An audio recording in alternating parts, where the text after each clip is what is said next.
Bill Gates, Microsoft जैसे take दिग्गज के फाउंडर और दुनिया की सबसे पावरफुल हस्तियों में से एक। 2017 तक वो दुनिया के सबसे अमीर इंसान थे। लेकिन इन दिनों बिल गेट्स का नाम फिर से हेडलाइंस में है। वजह? Epstein files. एप्स्टीन फाइल्स में बिल गेट्स का नाम सामने आया और उसके बाद जेफरी एप्स्टीन के साथ उनके रिश्तों को लेकर सवाल उठने लगे। कुछ तस्वीरें भी वायरल हुईं जिनमें गेट्स कुछ लड़कियों के साथ नजर आए। अब सुनो, हाल ही में भारत में एक ग्लोबल एआई समिट हो रही थी। बिल गेट्स वहां स्पीच देने वाले थे, लेकिन ऐन वक्त पर उन्होंने अपना भाषण कैंसिल कर दिया। रीजन? Epstein controversy. इसके बाद बिल गेट्स ने इस पूरे मामले पर रिएक्शन दिया। उन्होंने जेफरी एप्स्टीन के साथ अपने रिश्तों को लेकर माफी मांगी। हाँ, माफी। उन्होंने ये भी माना कि उनका 2 रशियन महिलाओं के साथ अफेयर था और कहा, एप्स्टीन से मिलना मेरी सबसे बड़ी गलती थी। मैंने बहुत गलतियां की हैं, जिससे मेरी फाउंडेशन की इमेज खराब हुई। बिल गेट्स की गेट्स फाउंडेशन के कर्मचारियों से बात करते हुए ये सब उन्होंने कबूल किया और स्टाफ से भी माफी मांगी। उन्होंने साफ कहा, एप्स्टीन के क्राइम्स में मेरा कोई इन्वॉल्वमेंट नहीं था। अब उन रशियन महिलाओं की बात। 2 में से एक महिला ब्रिज प्लेयर थी, मतलब कार्ड्स खेलती थी। नाम बताया गया निलिया एंटोनोवा। गेट्स बोले कि वो एक इवेंट में उनसे मिले थे। दूसरी महिला न्यूक्लियर फिजिसिस्ट थी। काम के सिलसिले में मुलाकात हुई थी। लेकिन गेट्स का कहना है कि ये दोनों महिलाएं एप्स्टीन के जरिए नहीं मिली थीं। गेट्स ने यह भी माना कि वो कई बार एप्स्टीन के प्राइवेट प्लेन से ट्रैवल कर चुके हैं। न्यूयॉर्क, पेरिस, वॉशिंगटन, इन शहरों में वो एप्स्टीन से मिले। लेकिन उन्होंने दावा किया, मैं कभी एप्स्टीन के कुख्यात आइलैंड पर नहीं गया, कभी वहां रात नहीं रुका। कैरिबियन सी में एक आइलैंड है, लिटिल सेंट जेम्स। इसे ही एप्स्टीन आइलैंड कहा जाता है। यहीं से एप्स्टीन अपना अलेजेड रैकेट चलाता था। अब टाइमलाइन समझो। एप्स्टीन को 2008 में पहली बार दोषी ठहराया गया था और उसके 3 साल बाद 2011 में बिल गेट्स उनसे मिले। तो सवाल यह है, क्या यह सिर्फ एक बैड जजमेंट था या कहानी में अभी और भी कुछ बाकी है? इन सारे सवालों पर बात करेंगे। मैं हूं आपका बोले भीड़ो। ऐसी कबूलियत खुद बिल गेट्स ने दी।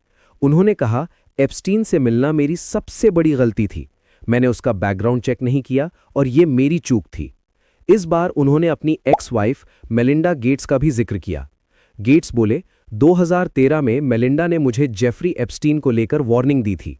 उन्हें उस पर शक था, उन्होंने मुझे बताया भी था, लेकिन मैंने उनकी बात नहीं सुनी।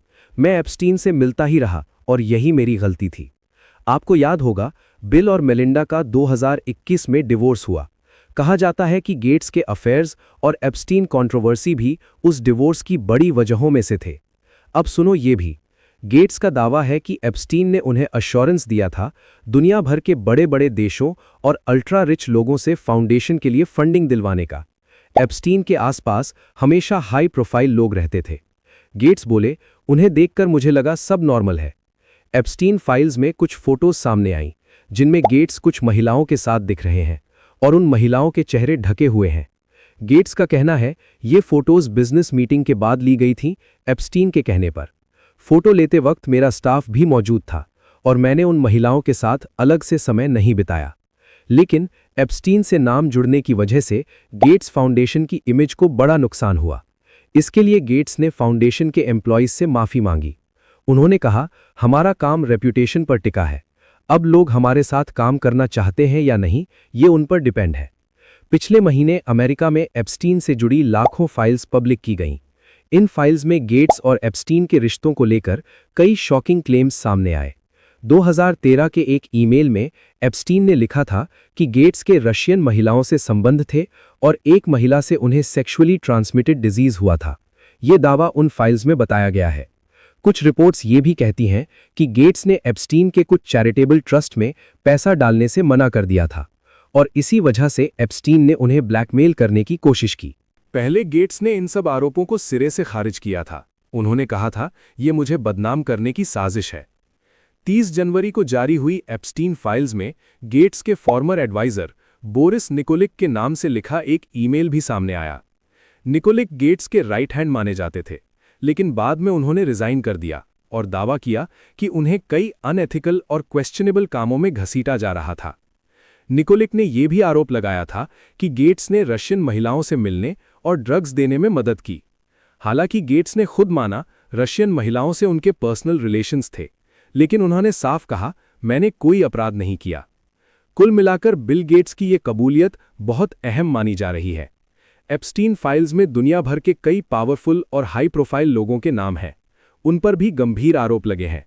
गेट्स उन्हीं में से एक बड़ा नाम है। दुनिया भर से उन पर दबाव बढ़ रहा था। शायद इसलिए उन्होंने सामने आकर अपनी बात रखी। अब आगे और कौन-कौन सामने आएगा, ये देखना बाकी है। आपको क्या लगता है? क्या ये सिर्फ एक गलती थी या कहानी अभी अधूरी है? अपनी राय कमेंट में ज़रूर बताना।